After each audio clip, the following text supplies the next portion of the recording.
Salut les amis, c'est Jojol, j'espère que vous allez bien. Il y a plusieurs mois, j'avais entendu parler d'une idée de projet, le fait de pouvoir jouer à des vrais jeux de Game Boy sur son smartphone. Au début, la majorité des gens pensaient que c'était une blague, et en fait non, pas du tout. Puisque là, il est possible de l'acheter sur le net sans aucun souci. Et devinez quoi? Je l'ai justement acheté rien que pour vous les amis, pour pouvoir vous en parler, pour vous le présenter et voir si ça marche vraiment. Alors ça se nomme Smart Boy, le packaging est plutôt sympathique. Et voici la petite bestiole. Alors ce produit vient de chez Hyperkin et il est compatible uniquement avec les smartphones sous Android. Vous avez deux versions disponibles, une version pour les smartphones avec un port micro USB et une autre version avec un port USB type C. C'est celui que je possède. Alors certains vont dire que ce produit est inutile. Oui. Et non. Oui, car depuis des années, vous avez des émulateurs qui existent sur vos smartphones pour pouvoir émuler des jeux de Game Boy Advance, de Game Boy Color, de Game Boy et encore d'autres consoles directement sur votre smartphone. D'ailleurs, si vous voulez une vidéo sur ce sujet, n'hésitez pas à lâcher un petit pouce bleu et je verrai ce que je vais faire si ça vous intéresse. Et non, car ce produit offre la même immersion qu'une véritable Game Boy. Donc pour les gros passionnés de jeux vidéo, de rétro, ça peut vous plaire. Alors la Smart Boy, c'est ça. De face, vous avez tout ce qui est boutons, les boutons pour se déplacer, les boutons A, B, Select, Start, bref, les classiques. À l'arrière, vous avez l'endroit pour pouvoir mettre vos cartouches de jeu. Et vous avez aussi un petit bouton noir en appuyant dessus. Hop là, ça élargit l'appareil pour pouvoir glisser plus facilement votre smartphone jusqu'à 6 pouces. Donc du coup, on appuie sur le petit bouton, on glisse le téléphone dedans, on le branche bien et le tour... et jouer. Point important, pour utiliser cet appareil, on n'a pas besoin de batterie, on utilise tout simplement la batterie du téléphone. Vous pouvez mettre deux types de cartouches, les cartouches de Game Boy et les cartouches de Game Boy Color. Et puis pour finir, cet appareil est compatible avec un grand nombre d'émulateurs, donc vous allez pouvoir par exemple jouer à des jeux que vous aurez téléchargés directement sur le téléphone. Donc il n'est pas forcément nécessaire d'avoir les cartouches. Mais bon, on va pas se le cacher, le délire de ce produit, c'est quand même de pouvoir mettre des cartouches dedans. Officiellement, l'application est téléchargée pour pouvoir utiliser parfaitement le produit avec le téléphone, ça se nomme Smart Boy Companion, et elle est téléchargeable gratuitement sur le Play Store. Malheureusement, je n'ai pas de cartouche de jeu, mais j'ai mon pote Jonathan de la chaîne Kirby54, collectionneur de jeux vidéo et également youtubeur, qui devrait pouvoir me dépanner. Donc je vous propose qu'on lui fasse un petit coucou. Oh là là là là là là. Un peu beaucoup trop de choix là. Cher client, bonjour. Désirez-vous quelque chose? Ah bah tu tombes bien Jonathan, je cherche deux jeux. Deux jeux, un jeu de Game Boy et un jeu de Game Boy Color, qu'est-ce que tu peux me proposer de beau? Alors j'ai plein de choix, mais ce n'est pas ici, c'est de ce côté. Ah ouais, t'as quand même pas mal de choix, hein. Tu souhaites qu'on parte sur du connu ou du moins connu? Du connu, et il y en a déjà un qui me plaît bien là.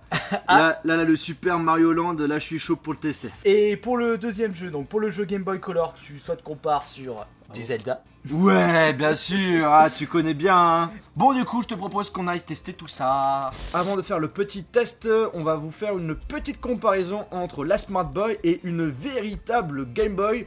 Je laisse la parole à Jonathan, c'est lui le connaisseur. Alors on peut constater d'entrée de jeu qu'au niveau de la disposition des boutons, c'est-à-dire croix directionnelle A, B et Star Select, sur la Smart Boy c'est nettement plus rapproché que la Game Boy Frigo. Je l'appelle comme ça, la toute première Game Boy.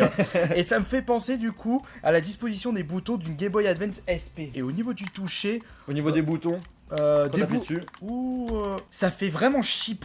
Donc correction par rapport à ce que j'ai dit en début de vidéo, niveau sensation de jeu, c'est pas forcément pareil. Moi j'ai l'impression que quand tu appuies sur les boutons sur la véritable Game Boy, il faut bien appuyer plus fort, alors que là c'est un petit peu plus simple on va dire. Bon du coup les amis, on va tester ça. On glisse le téléphone, voilà, ça ouvre direct l'application. Ensuite on va mettre la cartouche de jeu. Est-ce que ça va marcher? Attention. Alors attendez, là ils nous disent... Ok, on appuie sur Run Launch Software. Ensuite sur Smart Boy. .gb. Et là normalement ça devrait être... Non. Oula que ça en fait plus, bizarre ça gueule. tout ça. Ouh, c'est pas normal. On va peut-être tester un autre Mario. Je te propose le 2. Vas-y, là cette fois-ci on met la cartouche. Donc là c'est Super Mario Land 2. Il passe. Oh, avec la petite musique et tout. Vas-y, on fait première partie. Ouais. Regarde-moi ce joli bug. Regarde, t'as le bug d'image et le bug en dessous. Ah, c'est bizarre ça. Alors, c'est un petit peu bizarre qu'on ait ce bug là. C'est pas un petit peu bizarre, c'est trop bizarre, c'est injouable. Non, si, tu peux quand même jouer. Hein, Bon, on va essayer avec cette fois-ci un jeu Game Boy Color. On va voir ce que ça donne, hein, si ça bug aussi ou pas. Tu vas me tuer? Non, pourquoi? Oh non, putain, non, ma partie. Attends, faut que je teste ça sur ma Game Boy. Pourquoi on était en mode un peu silencieux? Tout simplement parce que Jonathan a sa propre partie et là, sa partie n'est pas du tout disponible. Donc j'espère que ton truc n'a pas flingué ma cartouche. Bah écoute, on va voir ça tout de suite. Oh putain, je crois que tu m'as flingué le jeu. La partie est encore disponible, j'ai eu peur parce que là c'est comme... Alors, un petit bébé.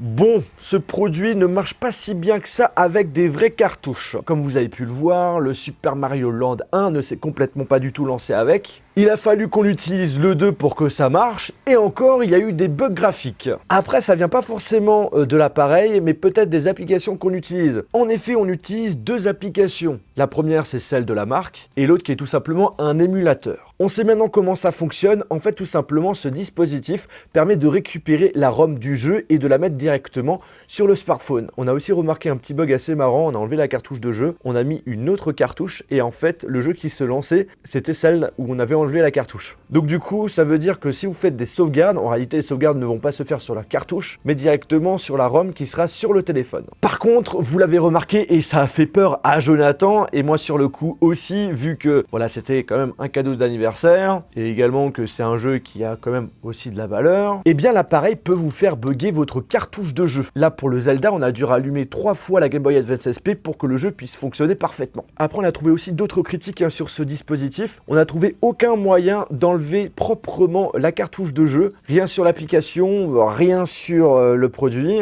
On était obligé d'enlever la cartouche, et ça c'est pas forcément bon pour elle. Après, autre critique qui est quand même assez importante, c'est qu'en enlevant, en remettant le smartphone, eh bien on peut quand même le rayer assez facilement. Heureusement, on a quelques points positifs. Déjà, le fait que l'écran de jeu est largement plus grand que les écrans de Game Boy. Vous avez aussi la possibilité d'utiliser des cheats sur le jeu, ou encore faire quelques modifications du jeu, du style le rendre plus rapide. Sinon, c'est tout, sachant que ce produit coûte quand même plus de 50 €. Vu les points négatifs, je trouve quand même que ça fait assez cher. Donc c'est un produit que je vous conseille pas forcément d'acheter. Après, si ça vous intéresse tout de même, je vous mettrai le lien du produit dans la description. D'ailleurs, vous retrouverez également le lien de la chaîne YouTube de Jonathan. Bon, j'espère quand même que cette vidéo vous a plu, que ça vous a quand même intéressé. Maintenant, vous savez, voilà, que ce genre de choses existe, mais malheureusement, c'est pas abouti à 100%. En tout cas, si la vidéo vous a plu, comme d'habitude, on lâche un gros pouce bleu. N'hésitez pas aussi à me dire en commentaire ce que vous pensez de ce produit. Et sur ce, on se retrouve dans une prochaine vidéo. Salut!